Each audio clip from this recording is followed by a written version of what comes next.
La Fédération camerounaise de football et l'Office national des infrastructures et des équipements sportifs se livrent à une bataille épistolaire sans merci depuis le début du championnat de football Elite One. La gestion des stades de football.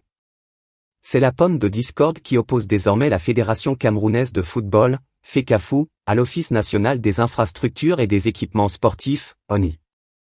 Une bataille qui pourrait sérieusement entraver le déroulement des différents championnats camerounais cette saison, au regard des correspondances épistolaires relayées par les deux parties, tant pour se défendre que pour s'expliquer sur le problème. Il arrive à notre fédération de dire jeudi qu'il y a match samedi, de dire vendredi qu'il y a match samedi, sans préciser le lieu. Ailleurs, les choses ne fonctionnent pas ainsi. Et ce qu'on appelle programmation, ce n'est pas de nous surprendre 1 ou 2 jours avant. Le calendrier d'un championnat doit être organisé bien avant, et avec la collaboration de ceux qui gèrent les infrastructures. Pour une grande institution comme la FECAFOOT, qui a plusieurs championnats de façon répétitive, on ne peut pas considérer que les problèmes d'infrastructure soient secondaires. C'est un problème crucial.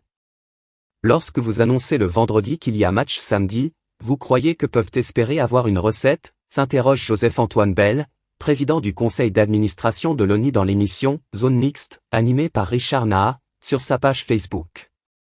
Une interrogation qui a amené Samuel Eto'o à conclure dans une correspondance datant du 26 octobre dernier que si l'ONI cède à la manipulation pour obtenir quelques privilèges des autorités administratives et politiques camerounaises, la FECAFOOT se refuse de céder à la tentation d'imaginer que les contributions déstabilisatrices et désorganisationnelles du bon fonctionnement et sain déroulement du championnat manifestées dans la correspondance du 16 octobre 2023, se retrouvent dans les audio matérialisés par l'aveu des actes de corruption perpétrés pour nuire au succès du projet du comité exécutif de la FECAFOOT.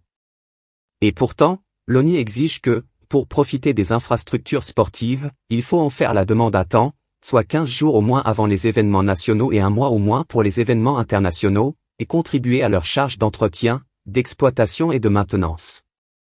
Car, la préservation de ces infrastructures et le bon fonctionnement des technologies embarquées, impose une discipline idoine et un mode d'emploi spécifique, auquel toutes les parties prenantes doivent de s'accommoder, avertit l'administrateur de l'ONI François-Félix Ewan, dans un communiqué publié le 17 octobre dernier.